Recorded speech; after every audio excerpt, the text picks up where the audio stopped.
Just a friendly reminder that the opinions expressed on this show are not worth a Canadian penny, so disregard anything you hear that might get anyone in trouble. And despite some of the great ideas you may hear, don't try them at home. Go to a friend's house instead. It's time to get a gun. That's what I've been thinking. Well, I could afford one.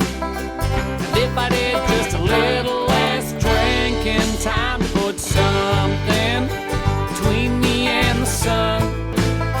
When the talking is over, it's time to get a gun. Hello and welcome to Slamfire Radio. This is episode 310 for June 27th, 2019. I am one of your hosts, Adriel. I would be the other one, Trevor. And I would be another one indeed. Another other one. Fly. Another other one. The Sorry. Other one. The other another. Other The other another one Here we are. of the others. Here we are. Hello. Where's Kelly? Here. She couldn't make it. She's not here. No. She hates the Sorry. listeners. Groundhog attack. Does. Put her in the hospital. Groundhogs. Yep. There is a groundhog living. There's a groundhog living 2 houses over. He is insolent. He is arrogant. He thinks he owns the neighborhood. He has no natural predators on the block except for me. Apparently, the property that he is ODing on dandelions on is uninhabited. I'm pretty sure that I need to take my bow for a walk.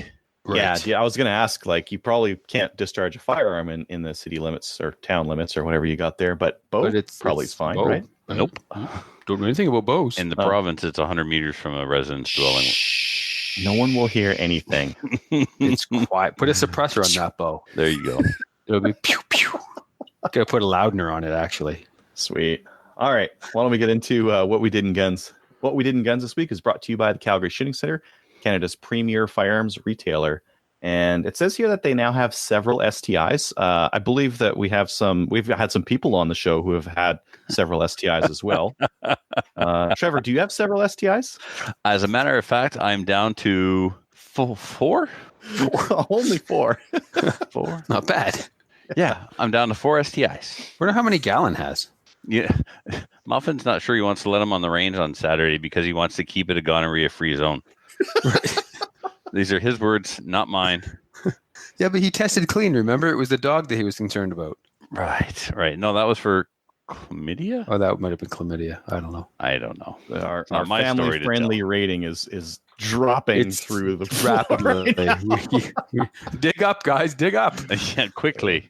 Yeah. All right. Matthew, you want to start us off? Sure. We're not going to talk about the STIs at the Calgary Shooting Center for real, though? They have some STIs. What kind of STIs? They have the cost to carry one. They have some DVC limited guns. So these are all IPSC or competition genre style handguns. They're all 1911-esque, right? 2011, which, 2011, is same thing. No, it's not. It's a completely different gun. Yeah. We've established that many times. Right. Same thing. Yes. So Safety, anyway, side safety. yeah, all super expensive. They start at like $4,000. But if you were in Alberta and were looking for an STI pistol, the Calgary Shooting Center is now carrying them, and they're a new line to the Calgary Shooting Center. So if you want to go in and see what all the hype is about, they're good guns. They're really amazing. Yeah, they're one of the best guns. They're fantastic. Yeah, 3-gun as well, because you can run a pretty pimped out STI in 3-gun. Have you seen the STI 3-gun pistol? Yep, my buddy has one. Damn. Very nice. Very Yeah. nice. Ginger Snaps has one too. So anyway, go check them out. Sweet. Cool. All right. Now I Matthew, can talk. How many STIs do you have? I don't have any STIs. I'm a Glock guy. Have you ever had an STI? No. Really? I've touched yours, though. You have parts of one. I have parts of an STI. Oh, that's true. Mhm. Off of your AR. My STI AR, yeah, you've got the handguard. Mm-hmm. And the barrel. And the barrel, that's right. Yeah. So you have the long, slender part of the STI. I do. Yep. So anyway, besides that, I shot an IPSC match with Trevor. Your video was awesome, by the way. Yeah, I loved it. Oh, the one I put on YouTube. I thought you were talking about the awesome image quality of my video tonight, which is No, terrible. your audio quality sucks too, but whatever. Yeah, well, everything sucks about what we're this. gonna do. What are you gonna do? Oh, well, I don't know what we're gonna do. We're just gonna live with Carry it. on. I don't care. I don't give a crap. No. Listeners want their money back. They can certainly have it. Just I'll send them an EMT right away. I wonder What's why an you're at STI, though? 12% in the polls. I don't give a crap. I guess I don't know. Whatever. So You were anyway, I shot the IPSC match with you at the Woodstock gun range. It was fun. Yeah, for the listeners who may have forgotten, this is the match where in the middle of the podcast I was crying to Matthew about, I can't believe you didn't register yet. Now we can't be squad together. And by the end of the show, he goes, yeah, so I'm in your squad. Yeah. That match. So anyway, I ended up in Trevor's squad, which was a huge mistake. I had to listen to him all day. It was terrible. But we had fun despite Trevor being there the whole time. I'm kidding. It was a good time, dude. I'm just relax. It's always awesome when you come up and shoot around here because whatever. I don't give a crap. So yeah, we shot. It was a good match. I had lots of fun. Gun worked flawlessly. I did pretty good. I don't think did I shoot it clean? I don't think I did. I think I got a mic. I gotta look it up. Can't remember. I don't think I shot it clean. I think I got one mic or either one penalty target, one or the other. Regardless, I wasn't as fast as I could have been, but I was nice and accurate. I liked all the alphas I got, so I'm impressed and happy with where I'm at accuracy wise. So now it's time to start building the speed a little bit. So I'm going to work on that a touch. And other than that, I don't know. What else? What should I do after that, Trevor? Once I get a little bit faster. Stand by. So your total time for the match was slow. No, your total time for the match was 143.5 seconds, and that's compared to a 52-year-old man's time of 121.77. Right. So I got to go faster. You got to go faster. Yep. Yeah. He had 102 A's. You had 121 A's. So accuracy was not your problem. Mics, you did get one mic, but so did everybody in the top three. So you were third, by the way. So you did well. Yeah. And each of you had one mic. No one took any penalties or procedurals. So that's good. So D's, he had 5. You had 3. Right. You had way more alphas than the top 2 guys. They killed you on time. First place had 102 alphas. Second place had 104 alphas, and then you had 121. So I got to start dropping some alphas and start picking up my feet and my trigger time. I got to speed that up. Because even Partridge was over 10 seconds faster. Yeah.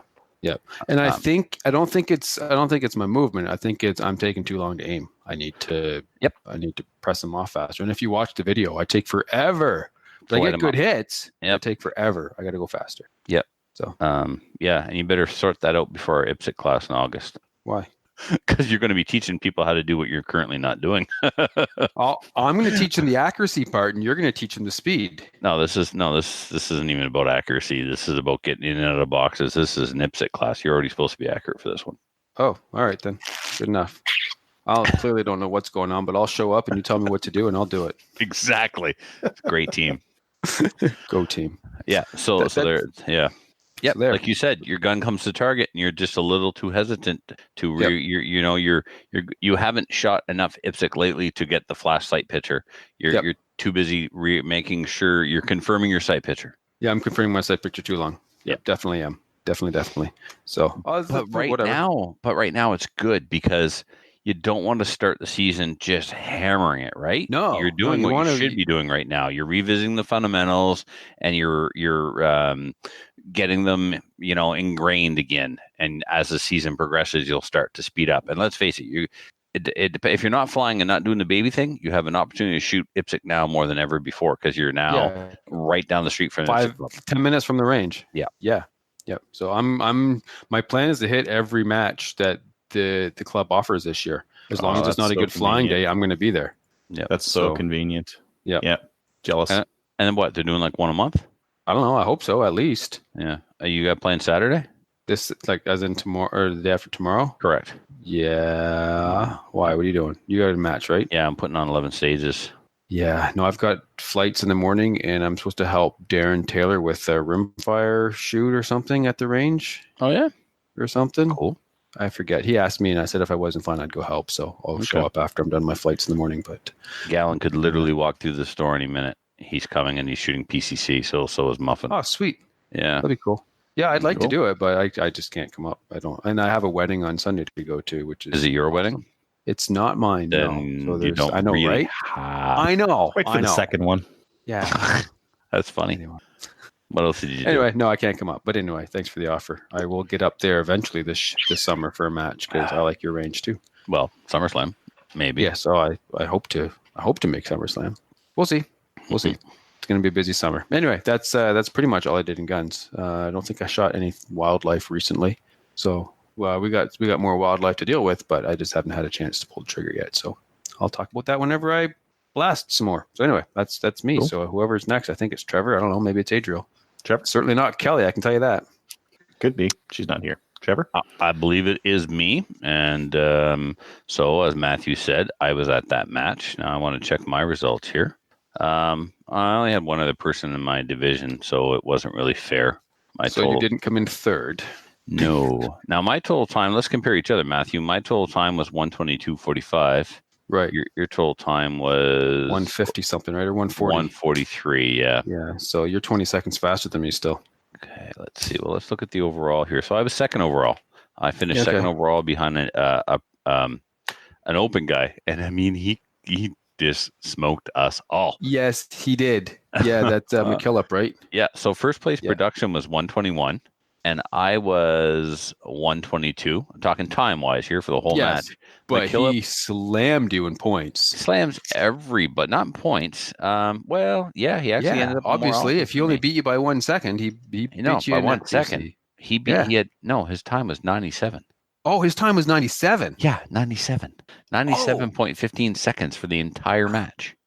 Yeah, Which match are you guys talking about? Was this the SNB or is this a different one? No, this is a different one. Okay. This is the Woodstock on June 15th. Yeah, 97.15. Well, how? I mean, he weighs $135. True. And he's on crack or speed. Or he's not really, but but he moves like he's on a lot of caffeine, maybe. I don't know. He's on something makes him go fast. Yeah. He's juicing, Trev. He's juicing. He must be. Anyway, I had a blast with him at the 250, but more on that later. So there was that match, and another great match in Woodstock. They just keep getting better. Every match in Woodstock is better than the one before. The match director's keen. He's getting more and more experience all the time. Everything ran flawlessly. I was the range master. I got called a total of none. So everything went well. Yeah, it was wicked. So, and then there was the SNB 250. So the SNB is the Southern New Brunswick 250. So it takes place where? Southern New Brunswick at the Hampton Range. And it's 250 rounds, level 3, 14 stages, all shot in one day. It's kind of an Ironman match. You're going all day until it's done, plus a banquet. It's tough to put a big level 3 on in one day. But they pull it off and they do an amazing job.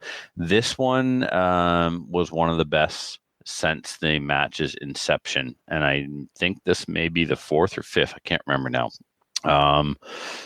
But unfortunately, I shot the pre-match, so I was a range master, and I was given the option of either shooting through on Saturday or shooting the pre-match. So I chose to shoot the pre-match, so I could just concentrate on my range master duties on the actual proper match on Saturday. The rain was so bad that animals were starting to pair up. I was getting concerned. That's unfortunate. It really was. I mean, but yeah, what are you going to do? It is what it is. So it sucked. It sucked for everybody equally that was there. So we made the most of it. And we kept going. I had to shoot in rain pants. Like, it was ridiculous. But I saw those were ridiculous. Those were ridiculous. Yeah. I have Solomon Speed Cross, like 90% of the dipstick shoes out there. But the last pair I bought Gore-Tex. Mm-hmm. Stayed dry the whole time. Crazy. Even like nothing. I never had a problem. I didn't have to put them by the fire to dry or anything. Muffin's coat was so wet, it was still wet the next day. It was crazy. Now, speaking of Muffin, he came with me, and so did his stepson, Will. And shout out to the section coordinator for Ipswich, New Brunswick. He got a trailer for us. So there was a 27-footer on the range itself. We didn't have to leave the range. We drove in Thursday night, had a couple of drinks, say hi to the boys, went to bed, woke up next morning on the range. It's amazing. It's the coolest thing ever when you can do that. So convenient. So huge shout out to him for that. So myself, the match director, Ken Harrell, and the section coordinator and some of the volunteers at the club were shooting, and Muffin and Will Will patched all day, and Muffin RO'd 100% of us. Every stage, every competitor, all day. And he was dry up until the water from one of the shade tents. We didn't need them for shade. Just kind of let go all down his back. Yeah, that's when he you was guys are wet. troopers. Like that's a tough job to do. Like shoot a match in crappy weather and then turn around in RO and do that. Well, we didn't have to RO. All we did was patch. Muffin RO'd us 100%. The boys sent me some money, and I bought him a lovely big ass bottle of rum today. So he doesn't know about that yet. I'll give that to him as a surprise on Saturday morning at our match. Hopefully he's not listening. I doubt very much he's listening. Yeah, me too. If he knows what's good for him, he's at the range working, and that's where he should be. So I'll give that to him Saturday at the match, after the match, when the range is closed. That's what I'll do. So then the next day, I was range master, and this was my first official range master gig at a level 3 solo. I've range mastered at level 3s, either being mentored or only being mentored. I've never 100% had the match to myself at a level 3. So it was, needless to say, nerve-wracking. I was sending texts to Alan the next morning. I'm so nervous, I think I'm going to pee. He's like, who is this? You? No, you're not. Stop it. You're not nervous. So anyway, I was nervous. There was a couple of, and there were some interesting things that happened. There was a question about procedurals applied in a Cooper tunnel, and the interpretation of the word fall. Some people believed that the slats actually had to hit the ground in order to incur penalties. They just have to fall as long as they get dislodged from where they are and gravity takes over. Also had questions about shooting weekend stages and picking up the gun with 2 hands and whether or not you can support with the other hand and stuff like that. No, that's fine. Totally fine. Support with your no. I learned that one the hard way at the Nationals actually once upon a time, but anyway, so it was cool, and everything worked great. We had one popper break, and they had it repaired and back in place. It seemed, of course, for the match director and myself and the staff, it seemed like it was taking forever, but it was in place before it was needed, and it didn't slow down the match whatsoever. It didn't cause a bottleneck. Yeah, it was really awesome. What were some of the other highlights? It didn't rain, so there was that. They unfortunately had to shoot in moderate cloud cover, a little bit of a breeze, no flies. So I felt really bad for them that they didn't have to be the heartache. So it was awesome. I hope I get asked to work for them again. I just sent off my match director's report to the NROI. NROI has released its new policy document. So all the NROI policies are now compiled into one document and made available for all the sections to look at, for all the NROI or training coordinators such as myself to look at, to be aware of what they're responsible for, what you're responsible for, that sort of thing. Fantastic. If it's not already available on their website, it will be. The sections have it. So I've converted it to a PDF and asked our webmaster to upload it to our website under the rule section or whatever. And this I'm really pumped about. The new level 1 and level 2 RO programs have been released. So we haven't had an RO program since 2015. And the one before that, I think, was 2012. So now this is the new up-to-date 2019 level 1 RO and level 2 CRO program. It's all up to speed now with the latest 2019 rule book. So there's no more going through the course and then having to pull out the old book and the new book. And so I can't wait to teach it. I did some reloading this week, and then I bought some 4570 reloading stuff. So I need some brass. I mean, I got one box of ammo that I'm going to go turn into brass, but I'm kind of waiting for the rail for my scope to come in. I don't know. I could just go sight in my iron sights and blow through the ammo that way. And when the rail comes in, put the scope on and then go sight in with my my hand loads.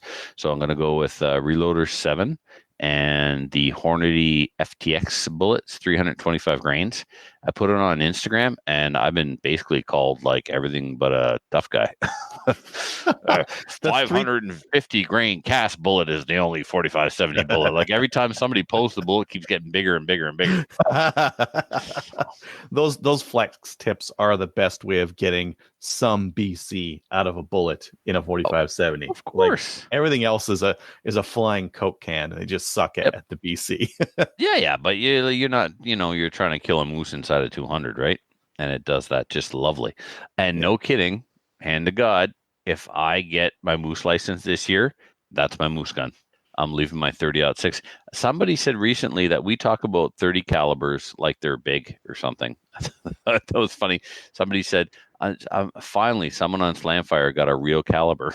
Well, that's because here in New Brunswick, 30 caliber is big. Yeah. Big everywhere. Not according to Captain Andy. 30-06 is going to kill everything on the continent. It really is. It really is. And, and they say, with the new powders that are out there, now you can get 30-08 to perform at the same levels as 30-06. Well, if that logic applies to the 308 cartridge with new powders and new bullet construction, what does that mean for the 30-06? Duh. I mean, if you could soup up a 308 to perform to the same levels of the 30-06, well, that logic applies to the 30-06. We can supercharge the 30-06. Yeah. It's the Hornady Superformance ammo. They use new powders with those. Mm-hmm. And if you check out the speeds that they get out of 30-06 and 270, they're good. Like, you cannot get that out of 308 and 7mm08, for example. You can't do it. They also make Superformance 22-250, I believe. Mm-hmm. Muffin didn't Muffin's gun didn't like it. Yeah, I tried it in a couple guns, and one gun didn't like it, and one gun it was good enough I used it. And they also sell the Superformance powder for different cartridges as well. Mm-hmm. Which is pretty exciting. Yep. Anyway, I use the Superformance bullet. I use the SST 165 grain in my 30-06 with I think it's 54 grains of 4064. I never bothered to chronograph it. Doesn't matter. It's 30-06. And it groups amazingly. So it's MOA, sometimes sub MOA. It's good enough. Yeah. What else did I get to?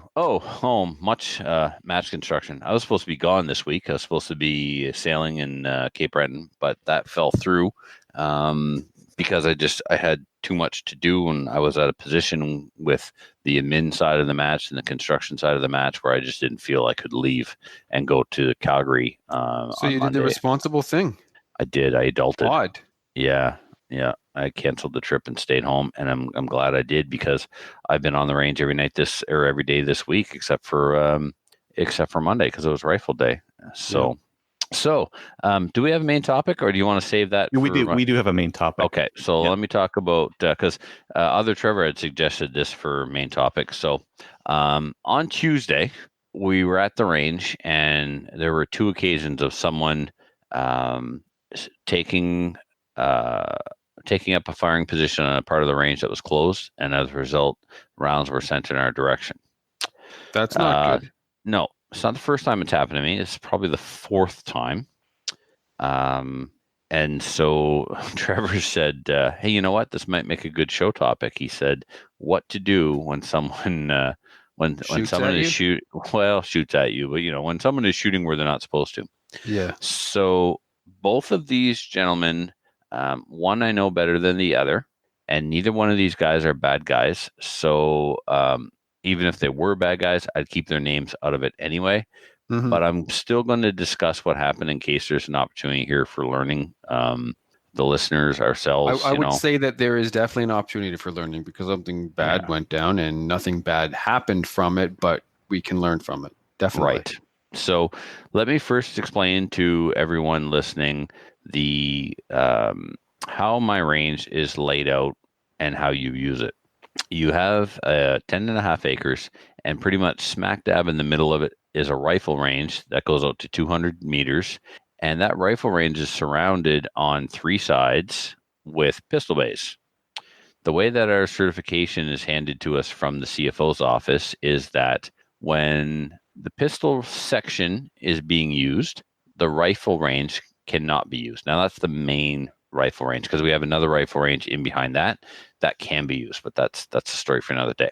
So there's two flags that are used to determine which area of the range is active. If you arrive at the range and there are no flags up and you want to use the rifle range, you put up the flag at the rifle range. That tells everyone on the property that the rifle range is being used. It also tells someone arriving to the range that if they would like to shoot handgun, they cannot, because they cannot go into the pistol section because the rifle range is being used. Okay, so then the opposite is true. If I get to the range first, I go to the back where the pistol section is. I put up the pistol flag. And that tells anyone coming onto the property they cannot use the rifle range because there's someone in the back at the pistol section. All right. Is that straightforward, or do you have any questions? So far, it makes sense to me. It makes sense. It sounds overly complicated for someone who might use the range once a year. Okay. So how about this, right? The range is divided into two parts. Whatever part you're on, you put up your flag, and only one flag can be up at a time. You cannot have both parts of the range working at the same time. Yeah, I understand why you want to do that, and Okay. I understand the procedure. So when a new person joins the club, they're given an orientation course at the time they sign their paperwork, and then they're given a walk around the range tour where they're shown how these things work. So they actually get boots on the ground and they can see the range. So we tell people that when you arrive and you want to shoot rifle and you see the flag up in the back, you don't have to hear shots, because it could be one of us back there working to prepare for a match. So we tell people to drive around the range. Mhm. There, you can actually make a loop with your car. All right. So here's what happened with guy number 1. Okay, first of all, me and another Trevor are there. So what do? We arrive. We put the principal flag up at the gate to say the entire property is active. Then we sign in. All right. So the range is hot. We are signed in. We flip the range in use sign. We go to the back and we put up the pistol section flag. So now that tells anyone coming onto the property, the range is hot and the pistol section is in use. Okay. So a shooter comes by, sees that we're working. I explain to him, I'm trying to get the work done at the back of the range so that we can free up this side rifle range here so people can use that even though we're on the range shooting pistol or working. So as soon as I get these stages done, I'll vacate this area and this will be free for members to use. He's like, good enough. He goes off to the 22 bay. Now, the 22 bay could be considered a third location on our property, which is perpendicular to the rest and doesn't interfere with any other bay or range on the property and can always be used. So he went there to shoot handgun. He had arrived to shoot rifle. We got there first. There's a scheduled days where you can only do this or you can only do that. Like there's a trap day, a pistol day, and a rifle day. And the other days are first come, first serve. So this was Tuesday. This was the first come, first serve day. So he goes and shoots handgun at the 22 bay and some AR. It's called 22 bay, but it's just a nickname. You can shoot whatever you want there that's approved to be shot there. Next thing, it's around lunchtime. We're parked in my truck next to the school bus on the bus stage. I've got a trailer hooked on the back of my truck, and I am all the way down range, my nose pointing at the backstop. I see in the rearview mirror a cloud of dust. Someone flies by so fast that all I see is a cloud of dust. Turns around, comes back, parks the truck in front of the school bus. I see him out of my rearview mirror. I said to Trevor, if this is someone who's here to shoot, he can get out and come talk to us. We have the range. We're on lunch. I'm not going to talk to him. He can come talk to us. All right. He doesn't get out of his truck. He carries on downrange. My assumption is he recognizes the truck. He knows what's going on. He knows he can't shoot rifle. He's bitter. He's leaving because we get that. I had another incident today where someone drove off in a huff, refusing to talk to me. Mm-hmm. So we get back to work. Next thing you know, we hear gunfire. Well, that's interesting. That's rifle. And right now, the only place on the property you're allowed to shoot rifle is over there in front of us, not behind us. We need to unhook the trailer and go see what's going on. So we unhook the trailer. We drive down. Sure enough, when I come around the corner, you know where our flag is, Matthew? Yep. As soon as I get to there, I can see he set up the rifle range. Yep. So I drive down. I drive up to the rifle range, and I'm like, "Get off the range." I didn't see you guys. It doesn't matter if you didn't see us. We're signed in. Our flag is up. We're back there. You parked right at my truck. You can't deny that you parked at my truck. I saw you parked at the bus. Well, I didn't see your truck. I don't know how you could not see my truck. You were parked right at my truck. It gets worse, man. It gets worse. And again, not a bad guy, right? I'm not taking shots at him. I'm just giving you the facts of what happened. So for all I know, he's a listener. Who knows? But this is what happened. So I was pretty ugly the first time and told him I didn't care. I didn't want to hear it. Get off the range. You're done for the day, and I'll let you know what's going to happen later. I'm going to file a report with the president. So I'm an instructor for the range safety officer course. I'm a range safety officer for the club. It's my responsibility to track these things and file reports with the president in case someone is a repeat offender and could jeopardize the range. We need to monitor these incidents. So, okay, fine. He walked away, and then I was trying to call Muffin, and he came back to my window, and I rolled my window down, and he started to apologize. I'm like, doesn't matter. Go home. So we leave. We go back to where we were. He comes up to see us again, and I'm like, let's start over. Okay. I didn't introduce myself. That's a mistake. I should have said, listen, pal, this is who I am. This is my role with the club. Here's what you did. You're done for the day. The first words out of my mouth may have been, and I don't know because I was pretty upset, they may have literally been, get the F off the range. That could have been the first words out of my mouth because he saw my truck and chose to shoot anyway. So that really aggravated me. So at the time, he said he didn't see my truck. When he come back to see us, and he was always calm and always apologetic. He came back the second time, then he owned it all, took all responsibility. He said, I did see your truck. I didn't see any of you guys around. That's still disturbing because you saw my truck. You didn't see us around. Did you think I parked my truck here and walked home? Like, I'm signed in. The flag is up. Another shooter told you I was down. You haven't signed out. And my truck is here, yet you still went and shot. That's concerning. Anyway, he owned it all, and I gave the report to Jason. All right, next incident. We are working in Bay 2, which is up one from the 22 Bay. It's parallel to the rifle range, and we hear a car drive up the road parallel to where we are. Not sure exactly how far. Later, the individual said he went all the way to 600. Then we hear the car come back. Okay, so the person has not come to the side of the range we're on. They haven't found us. I don't know if they left or not. We leave that bay, and we go to the bay in front of the pistol camp. Now, the pistol camp is situated behind the backstop for the primary rifle range. You got a covered firing point with a target line at 100, and then the backstop is at 200. So from the covered firing point to the backstop is 200 meters. You are not allowed to put your target anywhere except the backstop or the 100-meter target line, and that's because of ricochet hazards. The covered firing point's elevated. The rounds go down into the targets at 100, strike the backstop. The rounds go from the covered firing point, which is elevated, to the target stands right at the 200-meter backstop and go into the backstop. If you put targets at 25 meters or 50 meters, because you're elevated, the rounds go through the target stand, hit the range floor, and bounce off. Yeah, you get ground strikes. Yeah, you get ground strikes and ricochets. This is why some ranges. What was the range we were at, Adriel, where they had those bars you had to keep your muzzle inside of? Yeah, Bonneville had barrel limiters. Bonneville, yep. Right? There's a reason for that. It's to prevent ricochets. Danger range versus no danger range. Not getting into that tonight. But so we're in front of that building working, which is directly behind the backstop for the 200-meter range. And we hear 22 fire. So we immediately think, oh, well, whoever that was driving has now set up at the 22 bay. All right. Until we hear ricochets, and then we hear bullet strikes against the building that we're standing next to. Wonderful. Get in the truck, go around the corner again, drive down range, and see someone who is very experienced. So he approaches the truck, and with this individual, my first words were, you know better. And he immediately says, yes, I absolutely know better.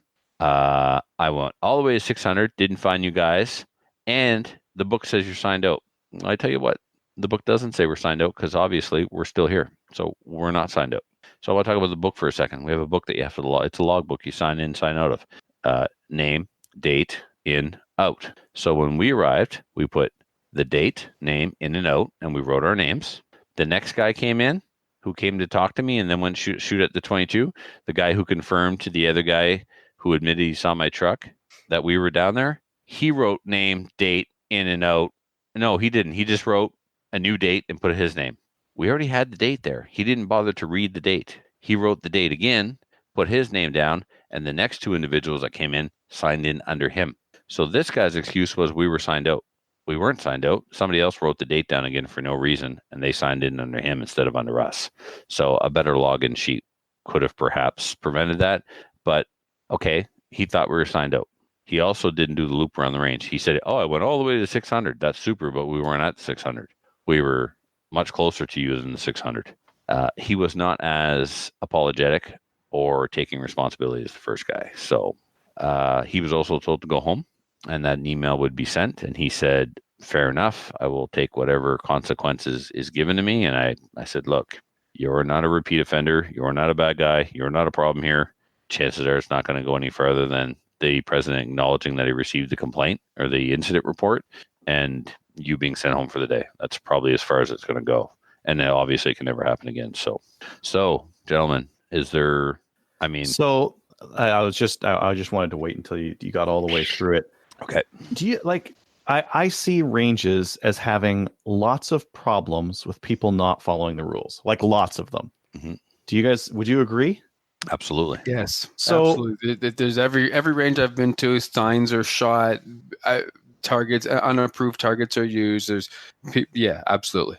So, like, given that, and given the risk around having people downrange, while people uprange are firing at you, or firing where the only way you can come back is to come through their line of fire, kind of a thing.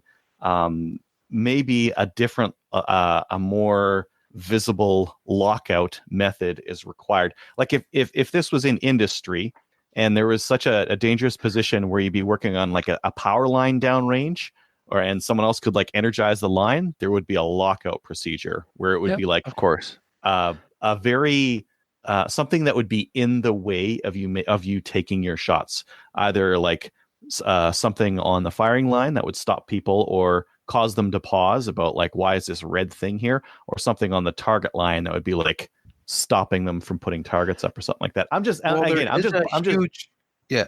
Because so far I heard flags and I heard a sign in or sign out sheet. I don't think the sign in sign out sheet's going to do anything for you. I think the flagging is something that could be there, but maybe it just needs to be more idiot proof, because it seems like ranges have lots of idiots doing idiotic things, right? Okay, so what are the three things that should have been followed that would have prevented this, Adriel? You named two. What was the other one? Book and the flag, and the last one is the loop Flag, around the range, right? Right. Actually put eyes on a person. So, Adriel, this guy admitted he saw my truck. Yeah, I know. What I'm not else doing could is have prevented that? I'm totally not defending this guy. What I'm saying is, given that this happened twice in one day, Mhm.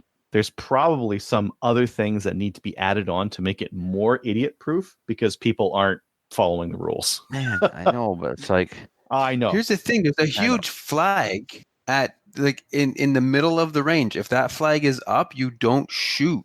Like it is pretty idiot proof. The problem is they build better idiots all the time. Yes. So like, and you know what? Neither of these guys did before they started shooting. They didn't take my flag down. And I say my flag is in the flag for the section I was in. Mhm. Yeah. So they're actively they know better that flag is up. You don't use this range until that flag's down. So at least go down and take the flag down. They didn't even take it down. So somebody down there. So what if Muffin had arrived and saw these guys on the line shooting with the flag back there? Give me your card, please. Yeah. Like, what are you doing? The flag is up. So either there's somebody back there, or you checked, found no one, and left the flag did up. take it down. Yeah. Maybe someone left in a hurry. Maybe someone just forgot. Maybe someone new to the range was using the pistol section and left without putting it down. You shouldn't shoot when it's up. CFO shows up, sees the flag up in the back. You're using the rifle range. It's going to shut the range down. How many shooters? Just curious. How many shooters showed up that day? Like total? 3. Is this what's that? 3. So is this And a one failure did it rate? right. Is this a failure rate of 2 out of 3? Yeah, 66%. Is that the failure rate of the safety processes to 60%? I mean, I'm obviously there a lot in the summertime doing SummerSlam construction. Yeah. And this is Maybe this is a spectacularly bad day then. spectacularly bad day because it happened to me once with an IPSC shooter, someone who took my black badge with me. I was in the back waiting for someone to show up to do some work. The flag was up. He started shooting. Mhm. I told this story on a very early episode of Canadian Reload Radio and got called the safety Sally and everything else, whatever. Because I went out and I confronted him like, do you see the flag? Yeah.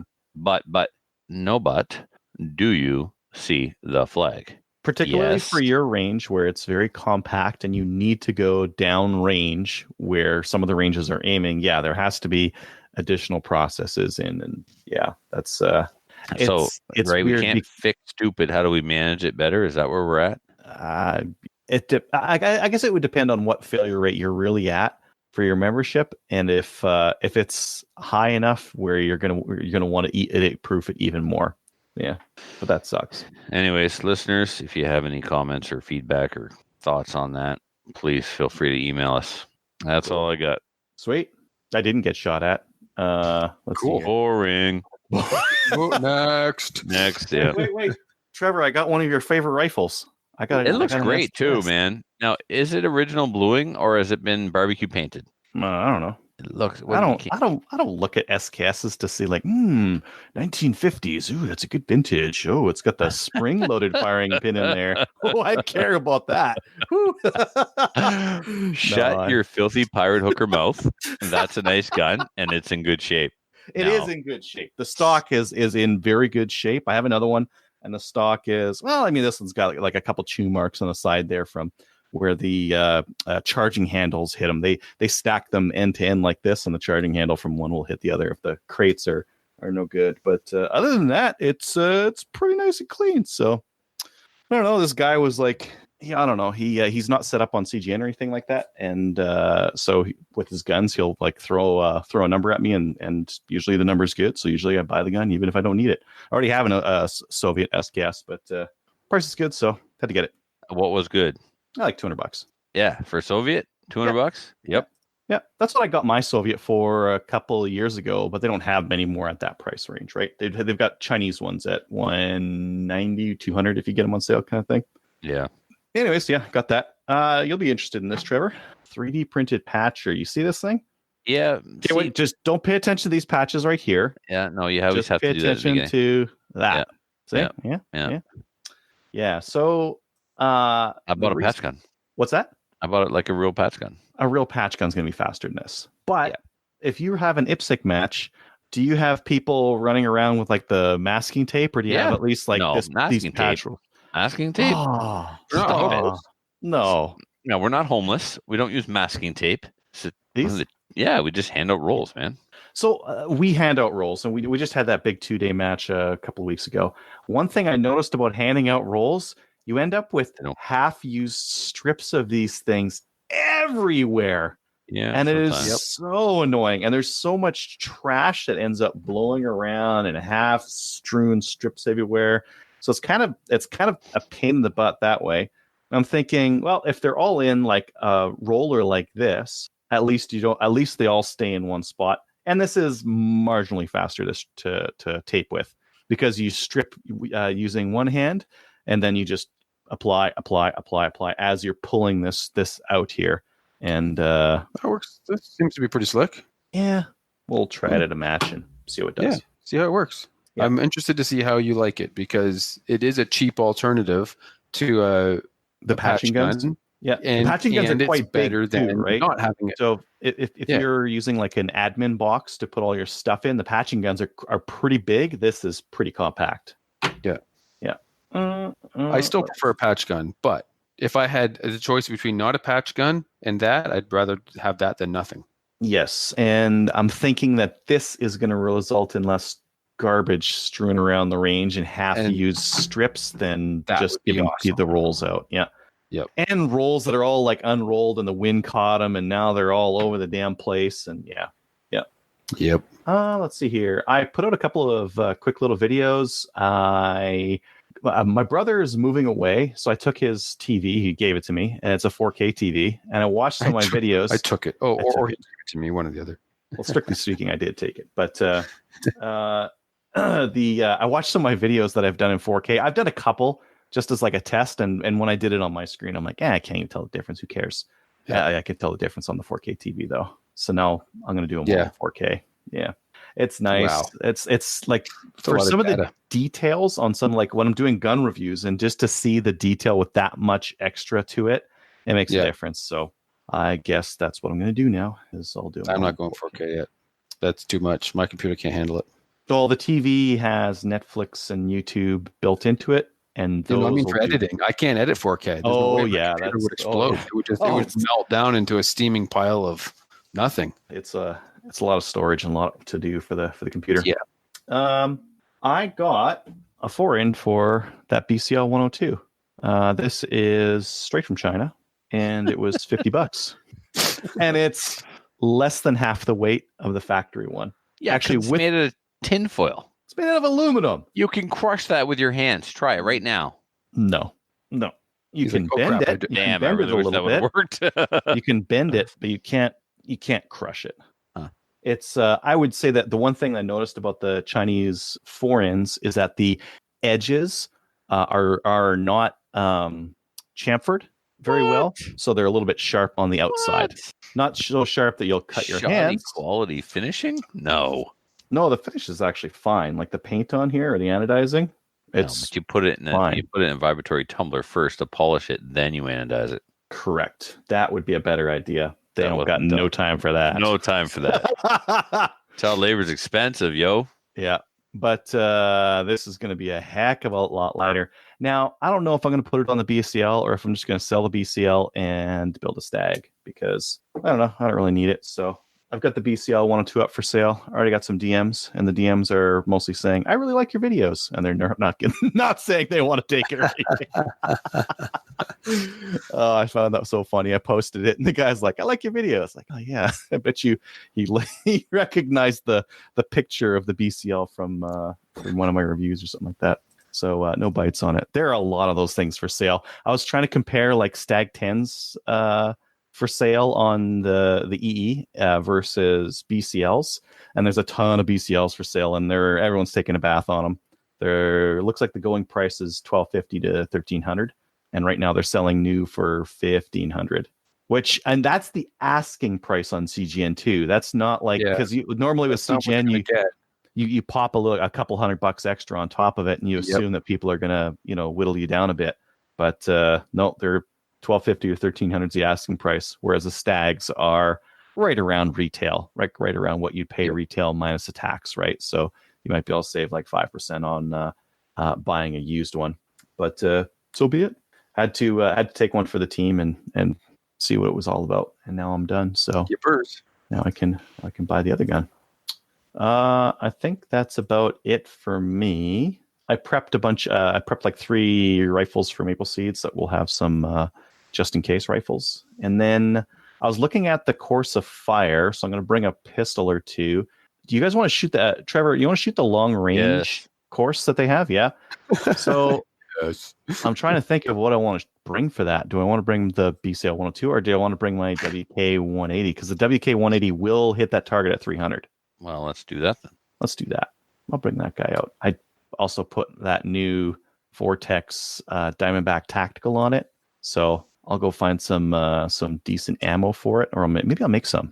Maybe I'll make some decent ammo for it. Yeah, I'll do that. I'll make some decent ammo for it so that we can smack some gongs at long range with it. And that's about it for me. Why don't we move on to upcoming events? First one here is from Jordan. He says, wondering if you can mention a new event at my local range. We're in the process of registering and organizing an ORPS match at the Crow's Nest Mountain Gun Club and Range in the Crow's Nest Pass, Alberta on Saturday, July 20th. This match is open to club members as well as members of the CCFR. Match fees are $30. More info can be found on our Facebook group. And he mentions there, Adriel, if you're not free that day and are not too busy 3-gunning, you're more than welcome to venture down south and join us. And I might do that unless I get tired of driving. I might get tired of driving over the next couple of weeks here because I'm going to be doing a lot. News. The first one here that I had was Tradex is downsizing, which is kind of sad. Have you guys ever bought anything from Tradex? Yeah, I believe my 308 Grand Barrel came from them. Mm-hmm. Yeah, I got some shotguns from them, some weird ammo and weird cartridges and cases and that kind of thing. But yeah, it looks like they're downsizing here, which is too bad because they brought in something that a lot of that you couldn't really find at a lot of companies. Even today, if you wanted to get a used over under or side by side, they're the guys to go for. Oh yeah, they had side by side Bacales. Yeah, a bunch of stuff from Europe, a bunch of Bacales and really, really cheap used, but in excellent condition for cheap. They have some in excellent condition, some in NRA good condition, which is used, heavily used and loved, but very inexpensive. They had some side-by-sides that are, again, used, but like $300, $250, $300. Yep. for an over under or a side by side. No, I don't you have wouldn't. either of those in my shotgun collection. That's wrong. I got to fix myself. Well, I mean, this would be a real cheap way of doing it. I've wanted a coach gun forever. My cousin growing up had a 20 gauge Bojito coach gun. Yep. And it was the coolest thing I ever saw. I want one. Man, The over unders are really nice too, like shooting skeet with an over under. I know where I can get an over under 20 gauge. I got it from that widow that time, and then I gave it to Muffin, and Muffin traded it with that guy, and that guy didn't use it. You'll find it. Yeah, you'll find it. It's out there still. Either you guys follow the Ottawa City Councillor vote and Tracy? Oh my God, I watched Tracy's live video. It was amazing. Amazing. They were actually saying things like, are you ready? Are you ready? The federal government already has gun laws. The guns used in the crimes in our cities aren't being used by licensed gun owners. They said things like, criminals don't obey laws. More laws won't change anything. And then they said things like, we should give resources to public servants like police and social workers. I fell out of my chair. Who was saying That's this? insane. The counselors? What? Yes, when they were all saying, no, I'm not voting for this. No, I'm not voting for this. And they were just spanking this guy with the common sense. It was amazing. I never heard anything like it. That's fantastic. I love it. I love every bit of that. It was all like, it was like they were members of the CCFR. It was like they were just, there was so much common sense. I never heard anything like it. Huh. That's very encouraging because the way I thought that was going to roll out is they were going to vote it in and nothing would happen because it's just symbolic. And somebody said that too. Ammo. Like and somebody called it unenforceable. And then they talked about why are we going to punish our citizens that are sports shooters and recreational shooters that do nothing wrong?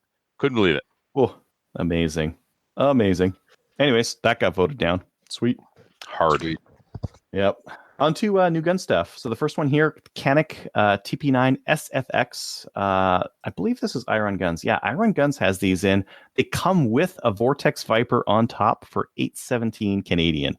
This is the cheapest way to get an optics, not an optics ready, optics on the gun, like a dot pistol out of the box. Do we know if it comes with the plate and rear sight as well, or this is it? It's all you're going to get? Ooh, I don't know if it comes with the rear sight as well. I know because if it does, so it also has a fiber optic front sight in a dovetail. Mm-hmm. This, say what you want, but they work. There's a lot of value here. Yeah, a lot of value. Pretty inexpensive. Comes with a dot. Kind of neat. Mm-hmm. And it's a Viper. I have a Viper. Okay, so it's not the Venom. It's the Viper, but it's still not a bad red dot to throw on that gun. I tell you what, it's $300. Yep. So. $300 dot, $800. That makes the gun $5. Yeah, pretty good deal. We talked about this last week, but those Mosins that were discovered to be not unissued. Looks like Rangeview says, "Hey, we made a mistake, followed some bad advice. This is how we're correcting it. We're issuing a full refund, including return and shipping, to anyone wishing to return their Mosin Nagant that was purchased from us." That's the only way to do it. But good on them for doing it, because a lot of them wouldn't do it. They'd be like, "Sorry, we'll give you a 50% discount on your next order," right? Like, good on them. Yeah, it's yeah. This is what we expect dealers to do, but they don't always do it. So I think a lot of people were doing chargebacks because at first they said they weren't going to. That's the correction. They said that they weren't going to, so a lot of people started doing chargebacks, and then now they're saying they will give a full refund. Next one here. We talked about these MP40s, the reproductions that GSGs are making, the 9mm version. We talked about these, but now they're starting to come up for pre-order. So Bullseye London has these up for pre-order, $750 for either the restricted or the non-restricted. I think you want the restricted. Yeah, the restricted looks way better. The non-restricted looks a little silly. Yeah, it's true, but on barrel. Any time I can buy a non-restricted, I'd rather buy a non-restricted. But yeah, but if you're getting an MP, why would you take it's an MP40? You buy it so that you have an MP40. You don't buy it because it's a non-restricted firearm. You're not wrong, buddy. You're not wrong. I know. You could get the practical choice would be like an FX9 or a JR carbine or something like that. If you're going to get a non-restricted 9mm, you get what Trevor's got, the FX9, right? Yeah. So that's what you get if you want a non-restricted 9mm carbine. If you want an MP40, you get the restricted version because the non-restricted version just looks silly. And let's face it, if you could buy a genuine MP40, you would, and it wouldn't have a ridiculously long barrel on it. Right. It would for sure be a restricted length gun. Yes, for sure. So. Yeah. Anyways, these are real cool. I think they're real cool. It's a cool reproduction. The price is semi Anybody reasonable. who's played the original Call of Duty, it's like MP40, man. That's the way to go. Yeah. I think unfortunately though, the mags are going to be 5 rounds, aren't they? Yep. And they're going to be like super long stick mags that you can only 5 each. Yep, mag cap 5. Well. It's all the dumb. It looks cool though. Yeah, I guess that's it. We just need an MP40 pistol so that we can get 10-round mags for it. I kind of feel like it is a pistol with a stock on it. Yeah, I know, right? I guess it just depends not what they consider. Next up, there is the C71, a very important info thread. Let me share this with our YouTube viewers. That reminds me, I called my CFO's office today and said, "So I'm a competition shooter. What does this mean for me within my own province?" Because somebody at the 250 was like, "That's it. We're all criminals. It received royal assent. None of us have an ATT to be here." I'm like, I'm pretty sure it doesn't apply to our long-term ATT within our province. They took away border crossings and gun shows and gunsmiths. Mm-hmm. They didn't take them all away. No, they didn't. You're still good for the range. All right. Yeah, but am I good for other people's ranges within my province? I think so. I should probably call since we're going. I hope so. I called, didn't call them back. They're not going to care. I'm going to call them anyways. Here's the Spectre Ballistics International C71. They were running an aiming contest on CGN. The winner was Model C71. It's a 1022 receiver that fits 5.97 mags in it, so you can run extended mags. That's amazing. Canadian gun manufacturers winning. Yep. So to be clear, it's a 1022 receiver, but runs 5.97 mags. Correct, and it's got a machined dovetail or rail on top as well. Yep. Which most of the aftermarket ones do, right? So they've unducked the 1022. Yeah, that's amazing. Yeah, and they're like $350. The receiver, just for the receiver. I'm not sure. I didn't even check the price. What I predict. Let's see what else. There's some sales going on right now because it's Canada Day coming up. Corwin Arms has 20% off firearms. They have a whole whack of 303s, as Trevor likes to call them, with the full wood stock. They have a bunch of smellies that are 303 they got smellies? caliber. They got some smellies and full wood stock and whatnot. So stop it. Really? Where's the why won't my show notes open? Come on. Just go to Corwin Arms.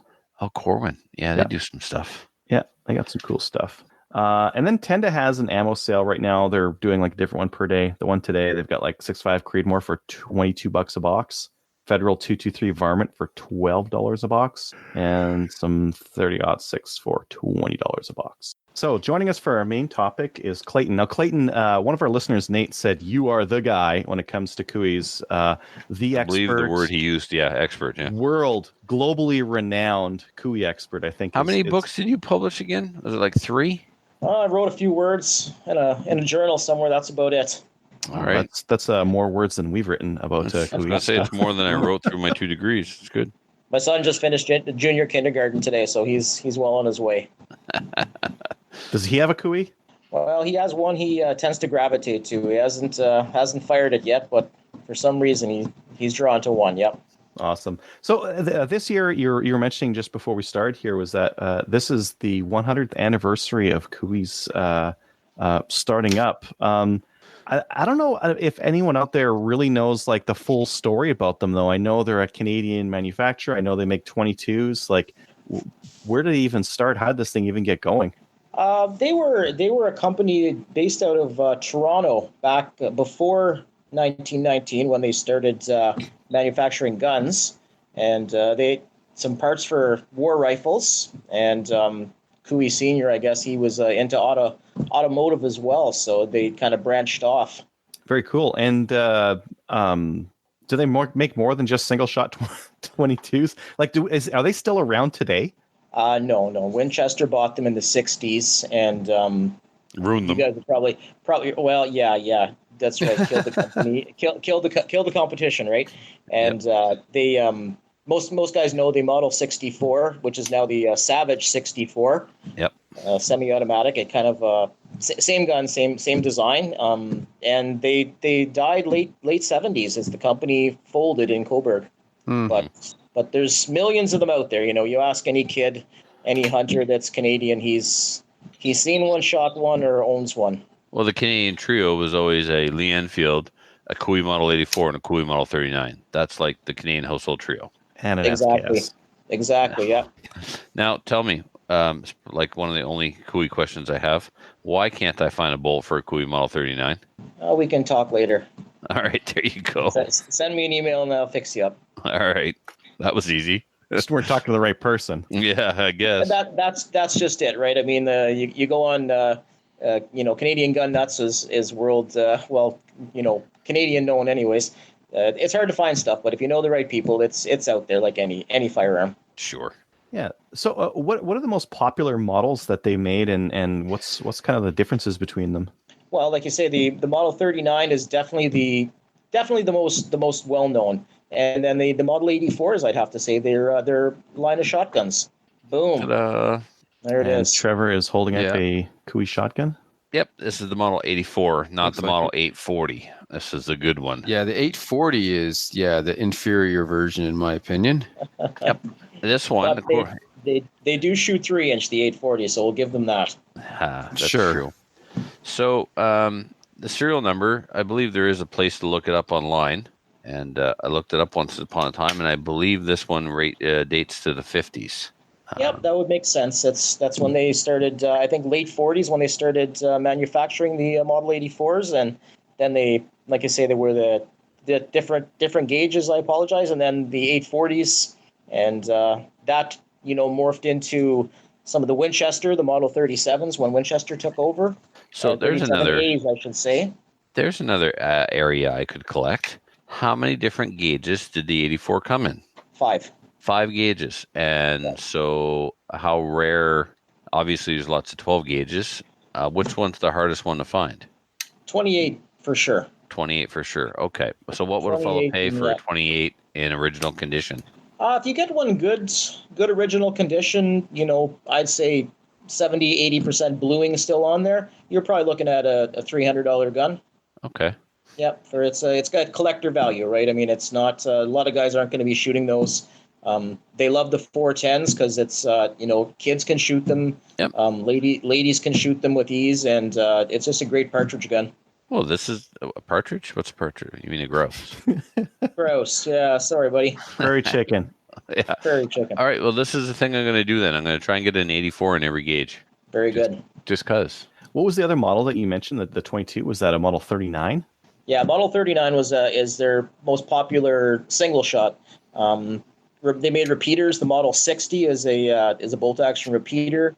Oh, And, with the tube underneath. Tube repeater, exactly. Yeah, Dad had one of those. My uncle had one of those. We had, of course, the 39 like everybody else, but we also had that one with the tube. They made then the Model 64 was one of their most popular, definitely the most popular semi-automatic. And they're still made today. Savage has got the Savage 64, same design. And Savage they just left it and just kept cranking them out for the longest time. But it looks like recently they've started adding some. I think they have a takedown 64 now, and that's something they had put no effort into that design for decades, and now they're putting a couple things into it. Looks like. Yeah, that's true. Which is kind of interesting. Nice thing, Cooey's, they're wood, right? Wooden guns, and like many things today is composite, and to me, it just doesn't have the feel. Yeah. So the Model 39, that was the single shot. Is that the one that you need to cock as well? You need to pull a caulking handle at the back? Exactly. Yeah. You load it, fold the bolt down, then you pull the back of the bolt back, and she's ready to go. Whew, so much manual effort. Yeah. So what are some of the other options that they have out there? What are some of the other different rifles? Or is that pretty much it? There is a lot of anybody that knows them is what they call the boys rifles, the junior rifles. They're very small, 18, 19-inch barrels. They were the Cooey Canuck. That's the the very first model they made, and that would have been, 1919, 1920s when they started pumping them out. And there's many varieties of the junior guns. The Cooey Ace is another one that's very well known. And these are all like Model 39s that have been like they change the stocks and that kind of thing? They're a smaller version of that single shot. Yeah, a little bit smaller in stature. Interesting. Yeah, I can't say that I have ever owned a Cooey. I've owned lots of others. No, never. Like nothing. Like not a rimfire, not a shotgun. No, I've got. I don't think that like the Savage Mark II, that Lakefield. That's not Cooey, is it? Nope. No, Lakefield in Ontario still, but not Cooey. They ended up with the Cooey Winchester machining after Cooey folded in the 70s. Went up the road to Lakefield, and what happened to it after that, I'm not too sure. It may still be there. Yeah, so I guess I haven't owned a Cooey then. Never had one of their single shots. Never had any of the repeaters or any. Well, I did have a Savage 64 at one point, but still. Yeah, there's, like I say, you want one just for nostalgia, you can't go wrong. I can't. Like, Adriel, fix yourself. You're not Canadian. I got the SKS. There you go. Hey, my barrel and my receiver have matching serial numbers. I actually never checked that before. There you go. She's legit then, that's for sure. Oh yeah, but there should be a serial number under the butt plate too if you pull it off. Really? Yeah, a lot of them do. Oh, interesting. I've had it fully restored though. When I got it, it didn't even have a handguard or a forend. So I mean, I needed it to just not look as horrible as it did. Oh, that's good. You gave it a little bit of appreciation. Oh, for sure. The receiver though, they're hard to blue. It's had to be rust blued. Yeah. So why is that?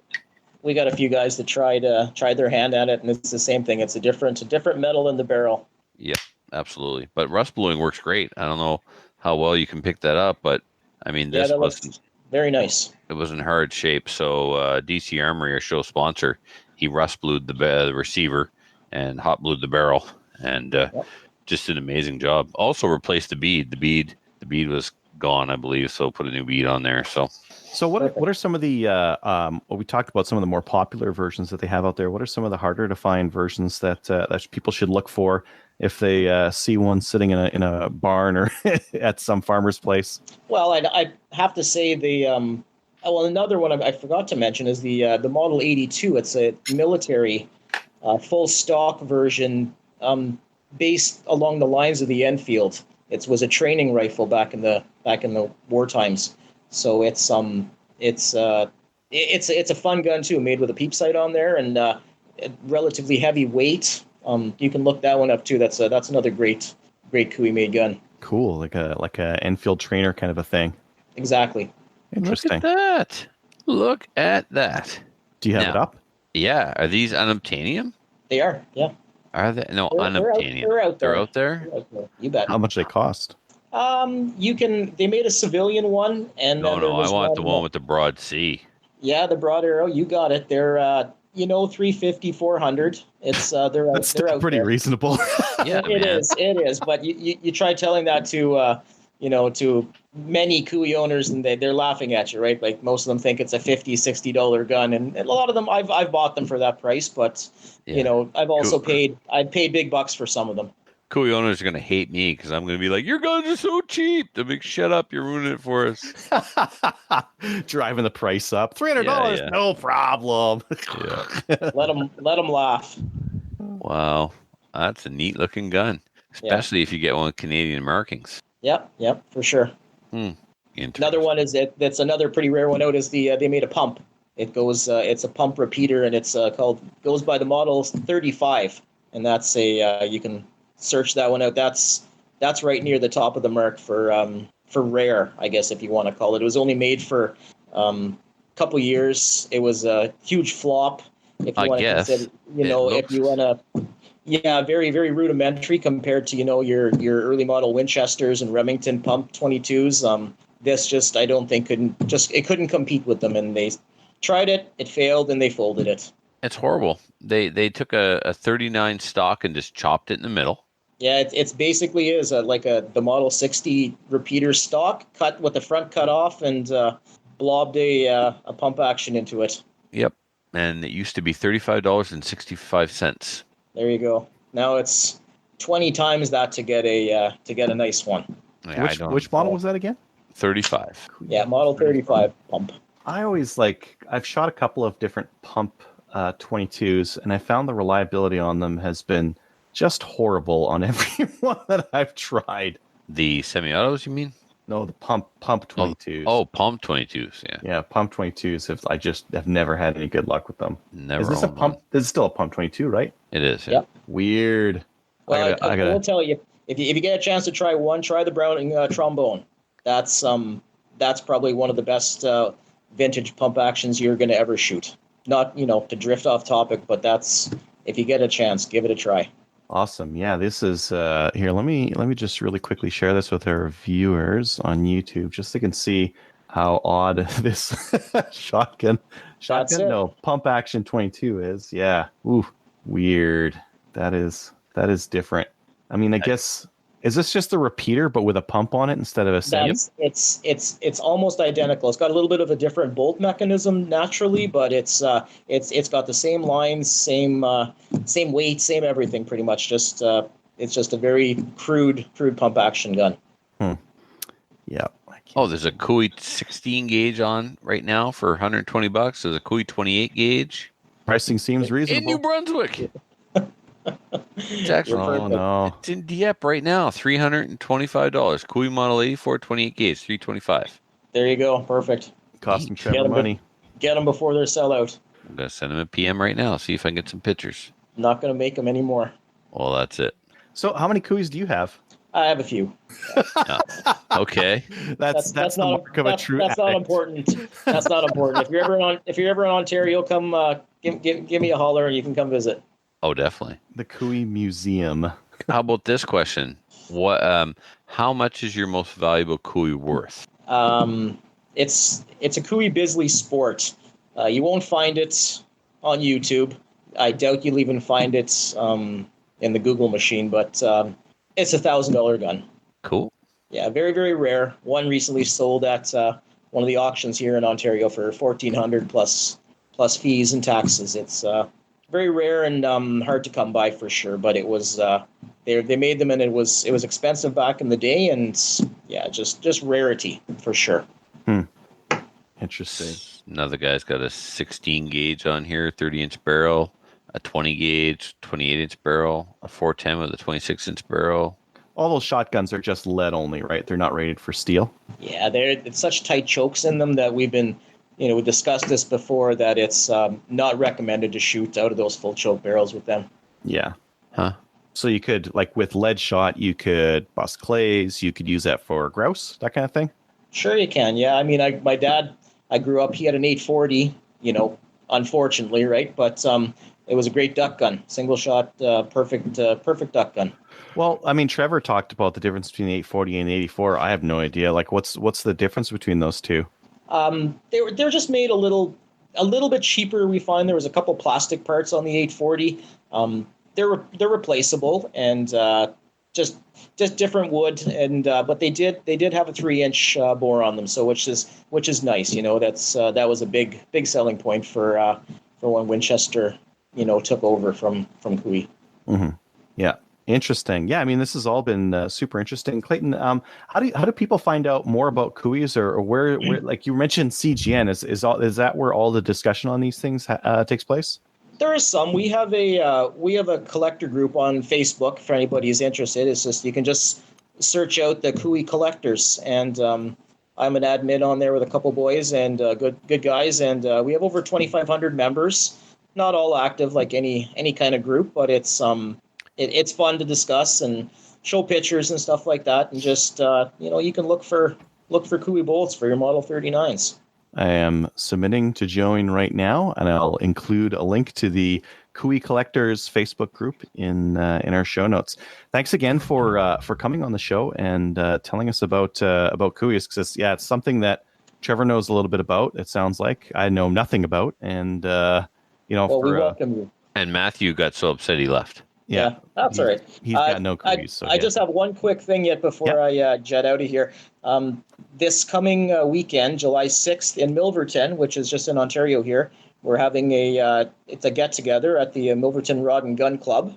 If anybody locally would like to come out, it's should be fun to shoot, have a look at some guns, and barbecue and all that jazz. That would be cool.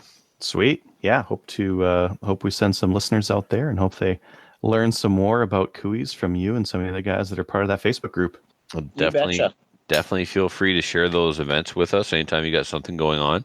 And we'll be happy to promote them on the show.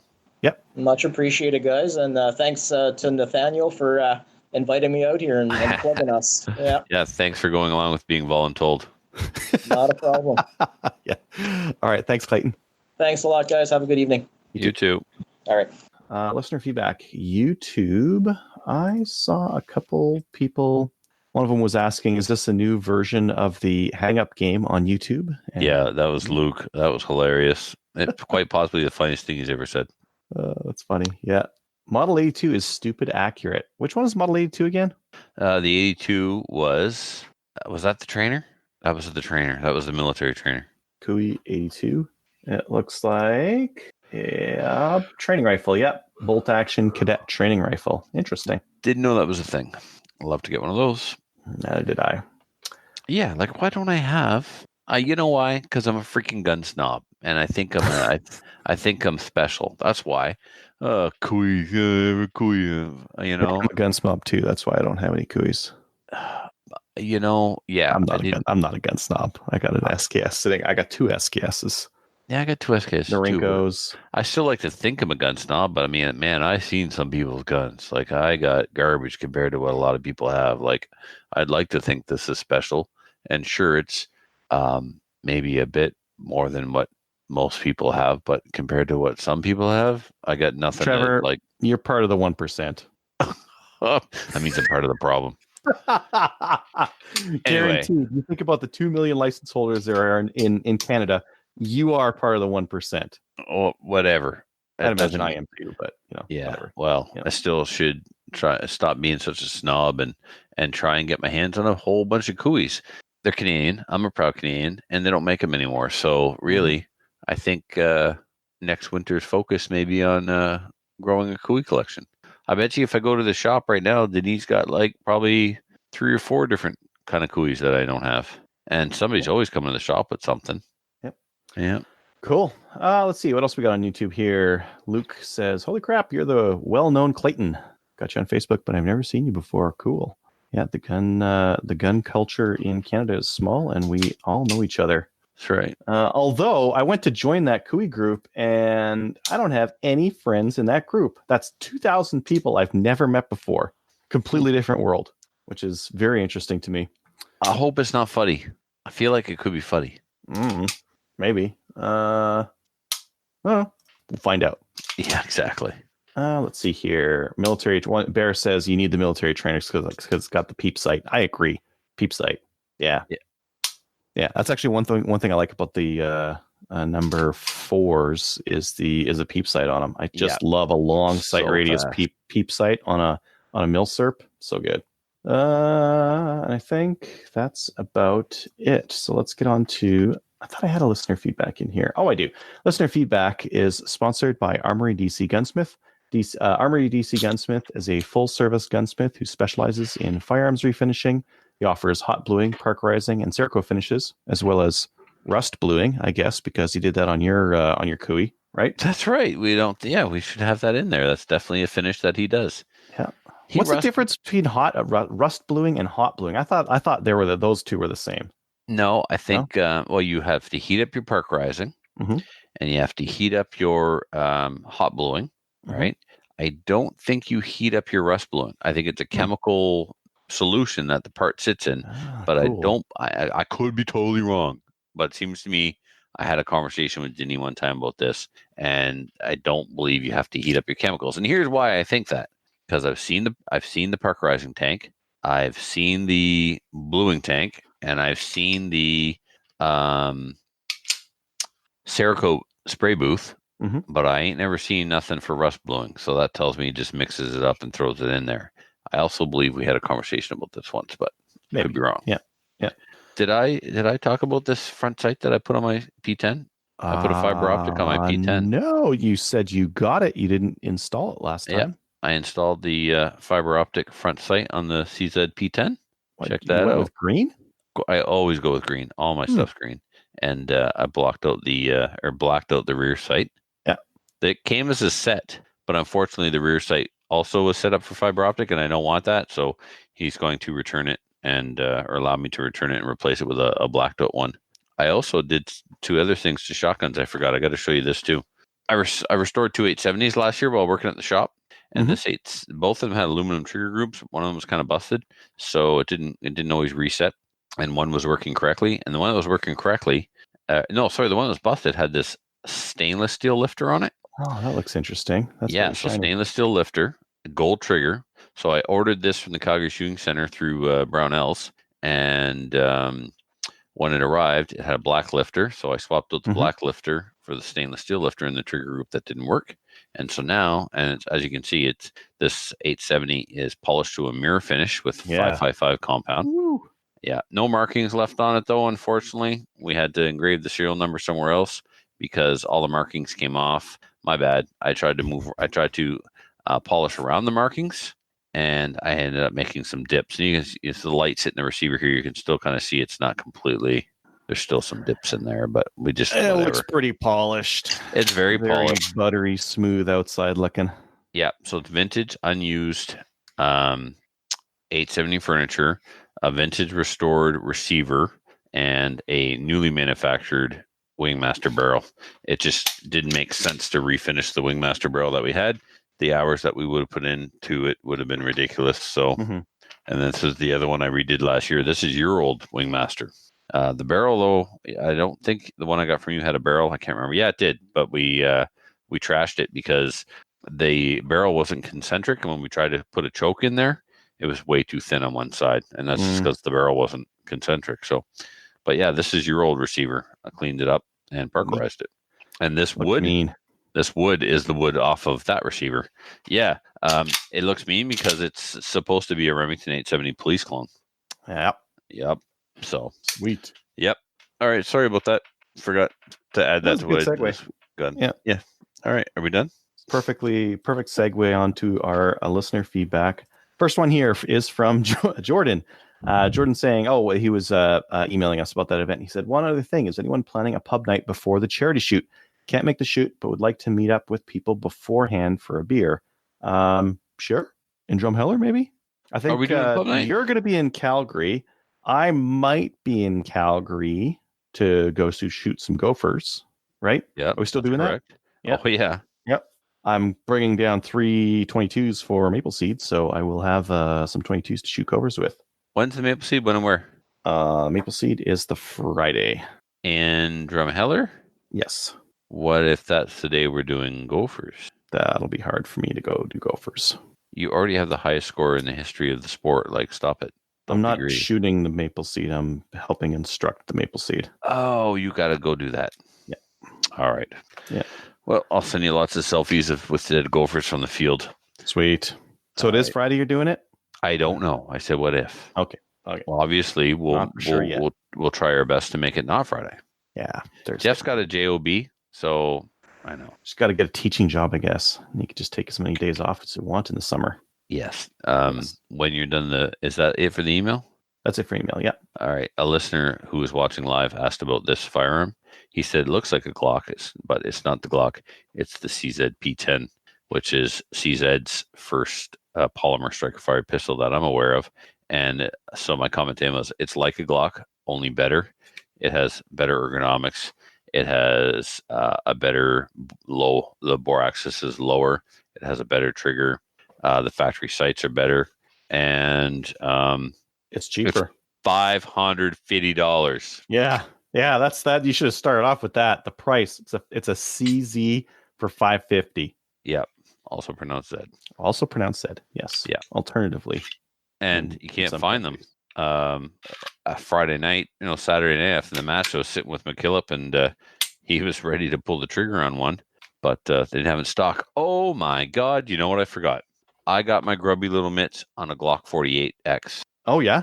Is it the X or just the 48? 48. No, there's another X. Anyways, the X model that you got, or the 48. So 48's a single stack. I think they actually make an X version of that too. It was the single stack. What would the X be? It was Glock 48. Straight up Glock 48. Yeah. I love it. I love it so much. They got it right. They absolutely got it right. It's restricted length in Canada, so we can own it. Single stack, 9mm, super thin. This would be my everyday carry. That's it. That's all. Amazing. Glock 48. Carry. Yeah. Yeah, I need one. I wanted to get some Glock 19s to replace the Glock 19s that I had. I got to get my hands on a Glock 48, man. By next year. So many things I want. Anyway, it's my new favorite Glock. I'm really impressed with it.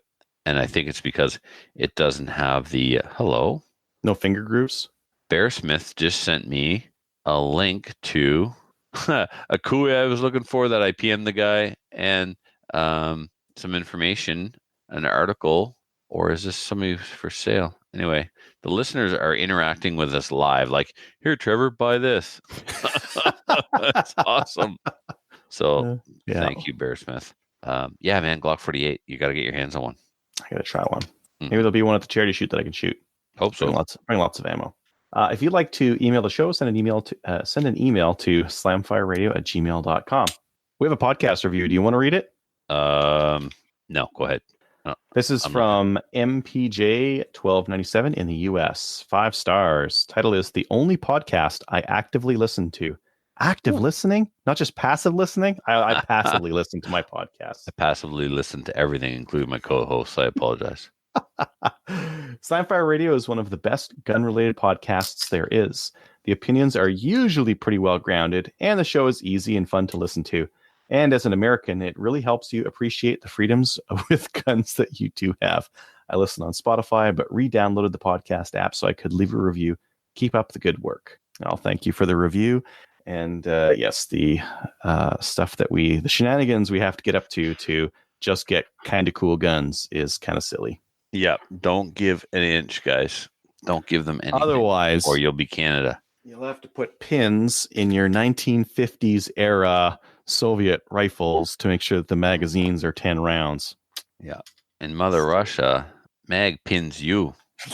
And no, in Canada, mag pins you. Yeah. Mother Russia, I don't know. You get an SKS and you get some Cosmoline for your hair if you need to do your hairstyle. Cosmo. Yeah. No. Okay. Shout outs, Trevor. Yeah, to the Ken, the match director at the Hampton 250, and to all of his crew. Another bang up job. It's always a blast to go to Hampton, especially for the 250. They do a fantastic job. To Christian, who got the TF PIA. So they have an award there called the Pain in the Ass Award. And I was asking too many questions one year about this, that, and the other thing. And I was handed an award at the end of the day called the Pain in the Ass Award. I have 2 of them now. It's coveted. If someone was like, someone on this show has 2 Pain in the Ass Awards, who do you think it is? Like, right? I would have put it on you. I understand. I am who I am. What can I do? So anyway, because I was range master this year, he thought that he couldn't give it to me. And typically, and last year it went to somebody else. I didn't get it last year, or did I? Or I was the honorable mention, or the other guy was. I can't remember which way it went. But anyway, I have 2. He decided this year, since I was range master, I wouldn't get it. Throughout the match, there was nobody who was being a pain in the ass. Nobody kept questioning, can I do this? Can I do that? Can I do this? Can I do that? There was none of that. There were no range lawyers, not one range lawyer. So I gave it to the guy who bailed on us for shooting in the rain. We were shooting in the rain. He's like, that's it. I'm out. I'm done. And he awesome guy, and got his RO certificate and his pain in the ass award in the same day. Yeah, he was smoking these awesome cigars, and Muff and I are smoking way too many cigars. Used to be like a couple times a year to a couple times a month to a couple times a week, and he had these really big fat ones. He was like, yeah, here, man, I got a box of them. So he was giving those out, and they were awesome. So shout out to him for that too. And to whoever owned that rum, I'm sorry. I'm breaking my my no booze thing when you guys come out. I had a couple beer with Krosno when I was in Texas, and I will be partaking. I probably won't need very much. Yeah, well, since I'm basically eating keto, I got to tell you, liquor is hitting me really hard, so hard to the point where I'm like, maybe I should stop drinking. So, because I mean, I'm just drinking like gin and soda water, so I'm drinking straight liquor. I mean, I've always drank straight scotch, but Super healthy for you. yeah, it really is. But it's hitting me. The alcohol is definitely. I don't have the capacity, let's say, that I used to have. Yep. So. Cool. Patreon. If you haven't heard of this, Patreon is a way of supporting us and the show so that we can get cool mics and headsets and sound good for you guys. If you want to help support us, head on over to patreon.com/Slamfire Radio. Please join one or more of our national firearms associations, such as the CCFR. Check us out on Gun Owners of Canada and like us on Facebook. We've got a page. Yeah, we got a page over there where you can talk to us about the show, or join us up on YouTube until YouTube cancels our Hangouts thing and we have to figure something out. Maybe Twitch, maybe some other YouTube thing. Who knows? We'll be on something. Until next week. Oh, next week will be $500 on location. Yes, we will. $500 for the Cooey M82. And it's a Canadian issued one, so it's going to have the markings. Oh, that's There's all kinds of good stuff here. It's a lot of money for a single shot 22. Canadian Navy issue Lee Enfield #1 Mark III. Are you on Corwin Arms? I'm on PS Militaria. Ah, yeah, they got a bunch of cool stuff too. So you know about these guys? Like two years ago. You knew about these guys? Yes, I knew about PS Militaria. Why don't you tell me about these guys? 2 years ago, if you would have told me we're going to be on a show and you're going to be browsing old milsurps and drooling about them, I would have said, nah, that's not going to happen. No, I'm going to be drooling about like Lee Enfields and single shot 22s, that kind of thing. It's been a very very interesting journey, Trevor. And I'm a grown ass man. I reserve the right. Ooh, look at that, to grow and develop my changes.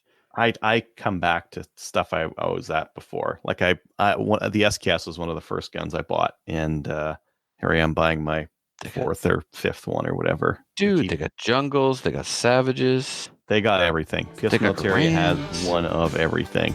Oh my goodness. Yeah. Anyways, until next week. See you later. So if you have any comments or questions for the show, please send an email to slamfireradio@gmail.com. Now go grab a gun and shoot something. When the talking is over, it's time to get a gun.